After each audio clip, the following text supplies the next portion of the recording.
Hey, welcome back to the channel, and yet again, another story of exactly 1,000 words inspired by a piece of artwork. Written on the spot without an outline. So I've been reading a book called After Dark by Haruki Murakami, and that has gotten me thinking about different writing styles. And if you haven't read this book, it is written through the omniscient POV.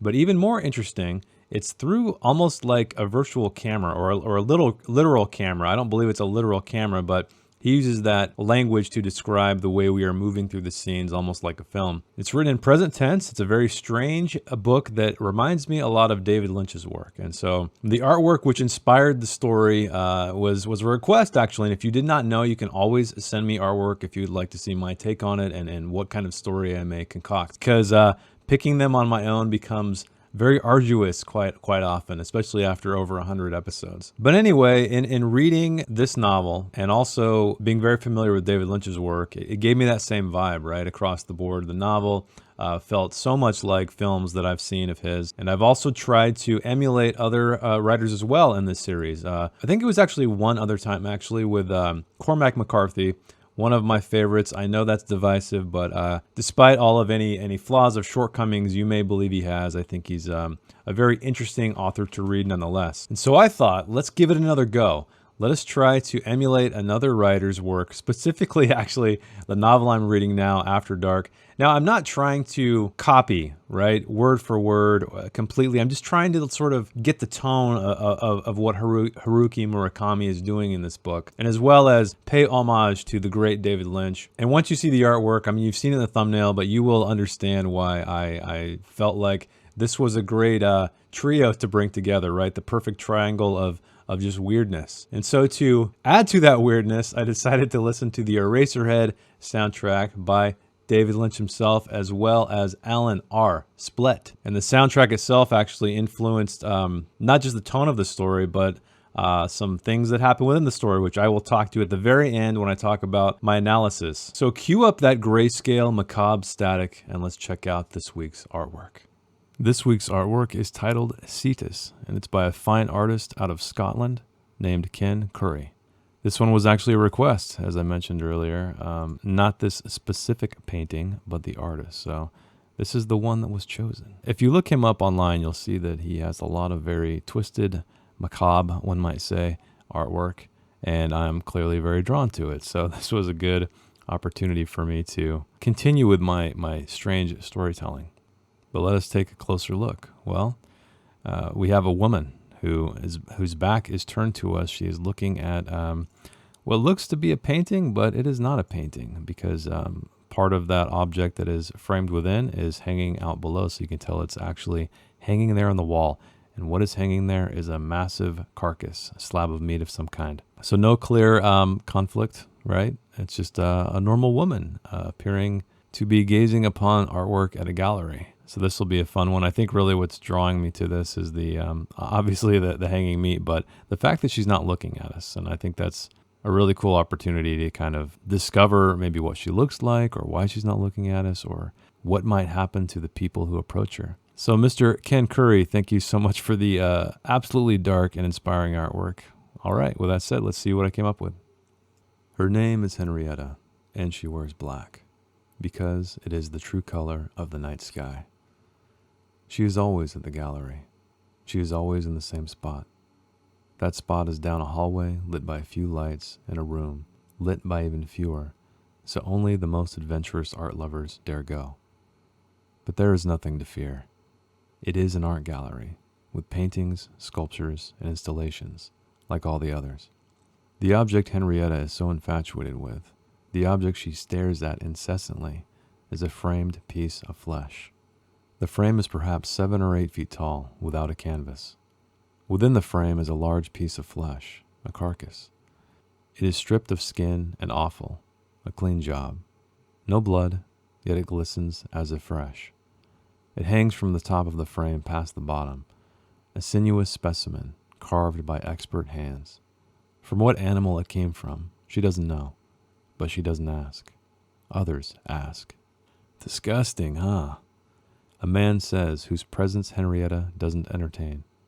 He holds a plastic cup, brimming with punch from the reception area. He takes a sip. Pulp sticks to his lips. Not like you, he thinks. He tests those words in his mind, because Henrietta is a beautiful woman, her fair locks bound into a high ponytail that clings to the back of her head like a trail of candle wax. Her dress exposes her slender neck and arms to the shoulder. She holds her folded hands below her breasts. Her face is only visible in profile, because she stands so close to the framed carcass. The man tries a different approach and says, "You think it's real? I mean, if it was real, don't you think flies would be in here by now?" He sniffs the air. "I don't smell a thing. It doesn't look like a cow or a horse." He sniggers. "For some reason, it reminds me of a big chicken. Its head, anyway." He motions to what might be the carcass's head with his cup of punch. A little sloshes out onto the carpet. He kneels to pat it dry with a small paper napkin, but he's really doing it to get a better look at Henrietta. Her entire lower body, including her feet, are covered by her black dress, and it fits loosely there, so he gets an even worse indication of her figure. Unsatisfied, he stands. "Cetus," Henrietta says. "Excuse me?" the man asks. "Seat us." He looks around. There is no one there. There is no other art on the walls. "I would, but there aren't any tables around. I suppose I could go back to the reception area and grab some food. They have these little sandwiches with bread that looks more like cake. Kind of like when you were a kid and all the crust is cut off and so white. So artificial. They also have these cookies with—" "He is no longer with the seas," Henrietta says, but still swims in blackness. The man steps closer to her, closer still. He is testing what she will give. "I love poetry. Who is that by?" She smiles and says, "Why don't you get us some of those sandwiches? What kind of meat?" The man closes his mouth, not realizing it hangs open. He drinks the rest of his punch to avoid her gaze, even though she is still in profile, still looking at the hanging carcass. More pulp dashes his upper lip. I'm not sure. Ham maybe? Bruschetta?" "Sounds nice," Henrietta says. She is no longer smiling. In fact, she has stepped even closer to the hanging carcass. "Uh-huh," the man says and scampers out of the room and down the hall. Henrietta hears jazz music play over the speakers in the ceiling. It fades to an industrial sound, as if a swarm of crickets are caught in a machine, trying to escape but unable, slowly ground into mush until they are all dead. Then the jazz music plays again. Dogs bark, and she thinks she must be near the exit that leads to the alley behind the building. And those dogs are fighting over scraps, their ribs pushing against their skin, exposed by mange. Silence returns. The man returns. He struggles with 2 cups of punch, 2 sandwiches, and 2 cookies balanced on paper napkins because they didn't have any plates. "I was wrong," he says. "Roast beef. I hope that's okay." "That's fine," Henrietta says. She lowers her hands to her belly, which is full beneath her gown, though concealed from the man. "I guess we can sit on the floor," he says. Henrietta doesn't respond. "Or stand?" he says. He hands her a sandwich, but she doesn't take it. He tests his proximity again. "What's your name?" "Mary," Henrietta says. "Simple," he says. "I like it." "A mother's name," Henrietta says. He chuckles. "Sure. The mother of a god." "Jesus, you mean?" "No." He chuckles again. "All right." "It is," she says. "I'm glad," he says. "I am too," she says. "Aren't you going to ask my name?" "No." He shifts his feet. Okay, games, I get it." She still gazes at the carcass. "Would you like to be a father?" Someday, I think." "You think?" She looks at him then, and he is stunned, overwhelmed by what he sees. It's beyond how he imagined her, like gazing into the birth of the universe itself, the cosmos exploding in her eyes, nebulae webbing the space between the stars, breeding waves for a great serpent. And his body tingles, seizes, releases. He drops the sandwiches, the punch, and the cookies. He wants to answer, but he can't speak, so he nods. "Good," she says, Are you ready? He nods. She doesn't take his hand. She doesn't move aside. He knows exactly where to go, and that way is out. Henrietta gazes at the carcass. She's alone. The man does not return. Welcome to the End Reviewer. I'm so glad you made it. So where I talk about my final thoughts, what I liked, what I didn't like, maybe what I learned, and also what informed the story, right? It was like, will I deconstruct this for you? So first and foremost, let's talk about this woman named Henrietta. The name actually came from the name of the character, the protagonist in Eraserhead, whose name was Henry. So that is the point of that. But now that we are at a point where you've listened to the story or read it, hopefully, I'll give you a little bit more background about what I was trying to do from a technical standpoint, from a narrative standpoint. So first and foremost, Haruki Murakami's novel After Dark is written in present tense, third-person omniscient point of view. And that, again, is what I was trying to establish here, pushing it sort of to the obvious territory, right? Because I know some novels, even though they're an omniscient, it doesn't feel completely obvious, but when you're sort of describing the intentions of characters, Dune is a very good example of this, actually, and that's probably my biggest problem with that novel is that it is an omniscient voice, because there's just some things in there that I really didn't want to know, right? I think, preferably, to me anyway, narratives are best when you're experiencing them through a narrow POV of a character, right? It's so much easier to sort of telegraph emotion through, I guess, or at least to describe the picture or the narrative as it unfolds in an emotional way, at least for me. But so I was trying to be a little bit obvious here in a couple of regards, and I'll point that out as I go along. So not only was doing that, but I was trying to capture the tone of not just Haruki Murakami's After Dark, but also David Lynch, where it's just kind of weird, right? It's just out there. There's not any inherent meaning to it that you can see, right? You have to kind of look at things abstractly in a way and sort of formulate your own meaning around it. Now, I'm not saying that there's any brilliant meaning in this story, not by a long stretch. I was kind of playing with some things and peppering them throughout, but I don't know if it really connects for me, like personally, right? But that doesn't mean that you can't find meaning in this, or somebody who just doesn't know me or know the story can't find meaning in it. But I think that's what's the great thing about storytelling, and I've talked about this a lot, where just because the intent of the author is one way doesn't mean someone can't gain meaning another way, right? Because whatever it means to them, why does that not make it as genuine as the true intention of the writer?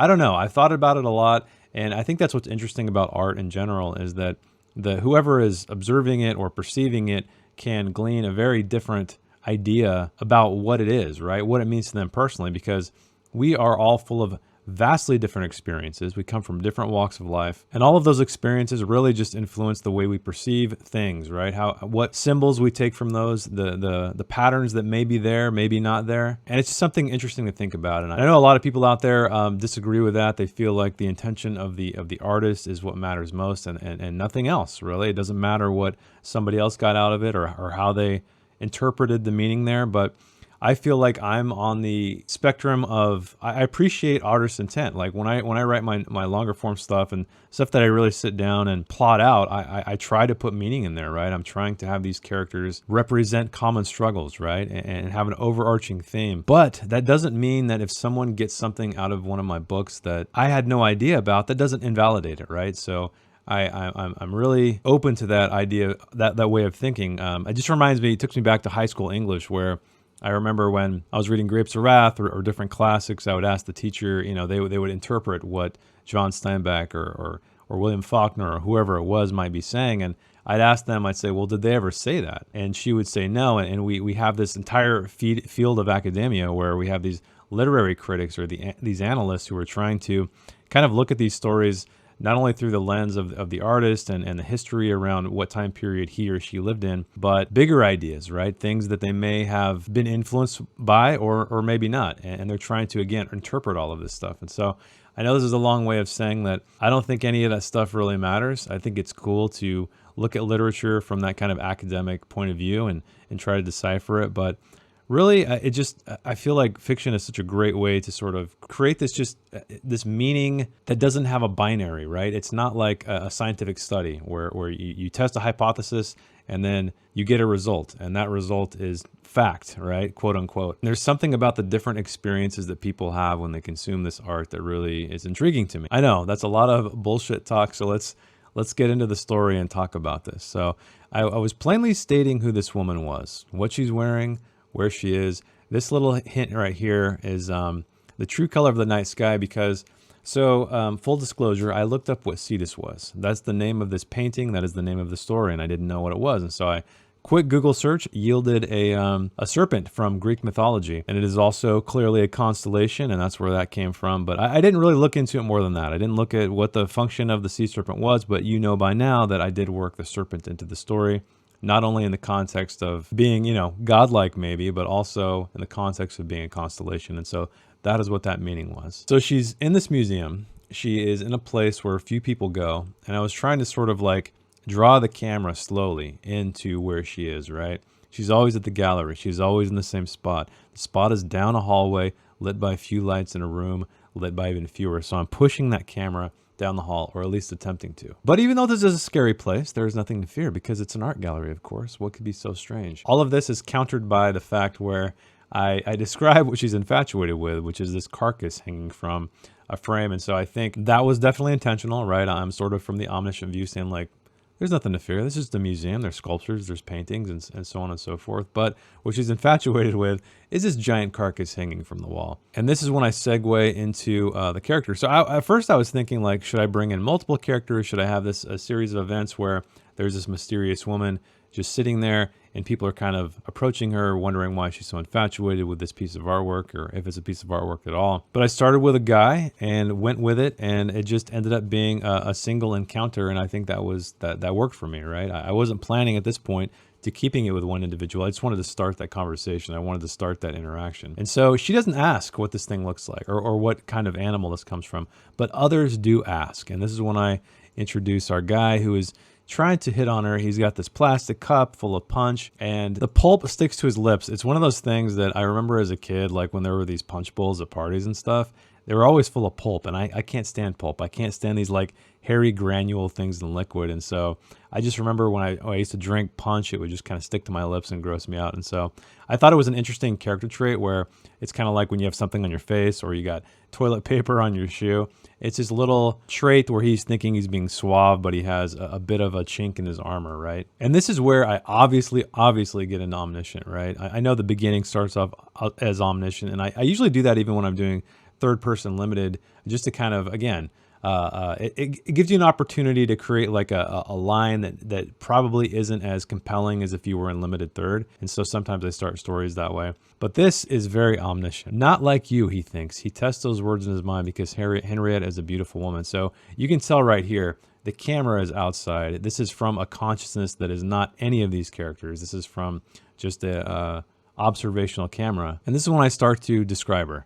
And also the fact that he can only see her in profile. And I thought that was kind of a cool image where she's so into this piece of artwork that she won't even turn away to regard somebody who's talking to her. She does not entertain his presence. And I tried to inject some imagery in here as well when it's talking about her hair and the high ponytail clings to the back of her head like a trail of candle wax. I like the image more than anything. I think there's some things you could attribute meaning to there in terms of like time passing or something else, or maybe a witchy quality. I didn't think of anything, right? So assign your own meaning to it. And so the first callback to Eraserhead is right now. So when he says, he's looking at this thing and he's like, I don't know what it is. It doesn't look like a cow, it doesn't look like a horse. And he kind of laughs because obviously this seems like a dumb comment. For some reason, it reminds me of a big chicken. And that was talked about. Interesting in the soundtrack of Eraserhead, there's sound bites from the film. And I'll keep going through and talk about what inspired each of these. But this one is particularly, there's a sound bite where they were like cutting in it like a piece of chicken. And so I just threw that in there. I don't think it looks like a chicken whatsoever, but I thought that would be an interesting thing considering I was listening to bits like that here and there. Now the soundtrack is mostly this ambient kind of industrial garbled mess, but every once in a while you'd get some sound bites, and I thought that was, I'd be in a spot and it would just hit me, and then I would throw it on the page. So he spills on accident. He's trying to check her out, right? But he's unsatisfied because she has this loosely fitting gown, at least on her lower regions. And finally, this is when she says Cetus, and he says, "Excuse me." She says Cetus again, and that led me to him thinking that she's saying, "Hey, let's have a seat, let's hang out," and that's why he's saying, "I would, but there aren't any tables around." And then he talks about going back, getting some snacks. He's trying with his little game here to to seduce her. But then she continues with this strange thing and this strange line, which again harkens back to the idea that this is a serpent. He is no longer with the seas, but still swims in blackness. He's not taken aback. He doesn't think it's weird. He just thinks it's poetry. And so that's what he asks for. He asks her what that means or who wrote it. But she immediately cuts it back down to the present and says, why don't you go get us some of those sandwiches and what kind of meat? And meat, obviously, is because they're staring at meat. And so I wanted to connect that somehow. And the idea of consumption and the idea of art and horror even. But he goes away. He, in fact, scampers away. And that I was not sure if I was going to bring him back yet or not. This, again, remember, I'm still figuring out the story as I write it. This next paragraph is 100% inspired by the Eraserhead soundtrack because, like I said, there's jazz kind of music playing here and there, right? It's very discordant. It's very weird. It's not all the time, but then it fades into an industrial sound, which I was listening to as I was writing this paragraph in real time. And the image of just bugs getting ground up, I have no idea where that came from. I was thinking of the chirp of a cricket maybe, and the crunch of a chitinous exoskeleton. But then that goes away. And then the jazz comes back, and then finally dogs bark because dogs were barking in this thing. I think there's a corpse in Eraserhead, like a corpse of a cat. And David Lynch mentioned that he found a dead cat once, and he cut it open, and he watched sort of the color of the organs oxidize or change color because of oxidization, right? Once they're exposed to oxygen, the color changes, it dulls, right? He was talking about blue internal organs and all these weird things, and it put me in the headspace of Eraserhead, where it's this kind of like dystopian post-apocalyptic landscape. And so I just that's where the dogs came from, the sort of emaciated dogs with mange. But then silence returns, and this is when I decide the man's going to return. He comes back, he's got some snacks, and he apologizes because it's roast beef, and she's like, yeah, that's fine. And he wants to push this relationship forward, right? He wants to get to know her better by saying like, hey, I guess we can sit on the floor. But she doesn't respond. And he's like, okay, he's kind of driving this situation. I'm not quite sure why she sent him away to do this, maybe to buy some time, maybe because he was annoying her. When he finally asked her name, and she says Mary, which we know is not her name, but this leads down to a mother's name. Sure, the mother of a god. And so the mother of a god came from, because, I don't know, I was just thinking of Greek mythology and gods and creatures, and so that's what I was alluding to. Maybe she's infatuated with this carcass, and she thinks it's sort of this sacrificial thing or a portal into getting to this Cetus character. Historically, that Jesus had a mother named Mary, right? She immediately counters, no, that's not what I'm talking about at all. And he's just kind of confused with this whole thing, right? And they're kind of doing this. I wish I would probably eliminate a lot of this she says, he says, but it was funny because I always tend to look at this stuff and think about how I'm going to edit it once I'm done and how to clean it up and everything. But I kind of, when I read it out loud for the recording, it sounded good. It had this weird kind of like back and forth, like sine wave almost, right? This interesting tempo. So I think I'm going to let it sit for a while like I do with all these and come back to it and see what I'm going to do. But it didn't bother me as much as I thought it would have. But anyway, aren't you going to ask my name, right? He puts it back on himself. And, hey, what about me? Like, I'm trying to get to know you. And she immediately says no. But he doesn't give up, right? He thinks she's just playing games, playing hard to get. She immediately says, would you like to be a father? And he's taken aback like, oh crap, what am I getting myself into? And then finally, I decide to have him look at her, or her look at him and what he perceives. And this whole paragraph kind of was inspired by this cosmic horror in a way, right? He's just completely struck, taken aback, because it's like the birth of the universe is happening. He's having this crazy experience, this larger than life experience that he can't explain. He can only equate with something as ancient and mysterious as the birth of the universe. And so he's caught, and then he drops his sandwiches. He sees something in her that just is too much for him to process. Like he said, he wants to answer, but he can't speak, so he nods. And she says, good, are you ready? He nods. And this is where I decided to hold back. So I was thinking about, oh, well, maybe he's a sacrifice, right? She is using him to feed her God or appease her God or communicate with her God. I have no idea. And then I was like, that's pretty obvious, right? And in true David Lynch fashion, you know, when you watch a movie of his, you kind of come back saying like, I have no idea what the fuck that was about. And so that's kind of what I wanted to do. I wanted to sort of take away the obvious thing, because she's getting closer. He's getting closer to her because, you know, he's attracted to her. And so it's just, it almost begs you to like have her push him into this thing and be consumed by this flesh. And maybe, you know, eventually another guy comes along, and she continually does that. And that would be one take on the story. But what did I do? So he's ready. She doesn't take his hand. She doesn't move aside. He knows exactly where to go, and that way is out. So not in, but out. And she's there, gazing at the carcass. She's alone, and the man does not return. So what does that mean? What does that mean?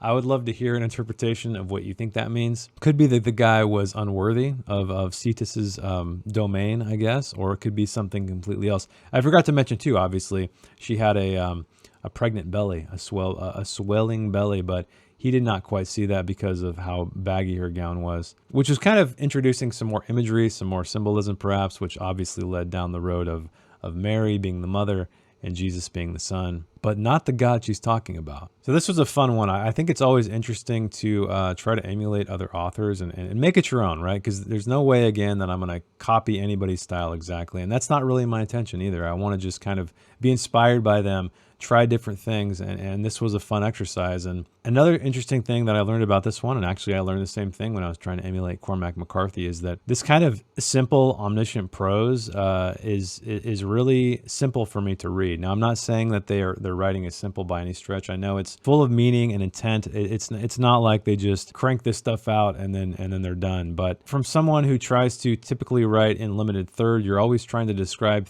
scenes and interactions from that POV. So word choice is extremely important in that, and so I'm always careful, and it always takes me longer to write that way, even though I enjoy writing that way. Whereas when you're omniscient, you're kind of saying things how they are, right, for the most part. Yes, you can kind of dip in and out of characters and change that up a bit, but for the most part, it's less about point of view in omniscient, obviously, but it's more about what is going on through a somewhat of an objective lens and trying for the reader to try to make sense out of it. So yes, as always, there are some things I'm going to change. Shortcomings, I probably have a lot too much repetition here and there.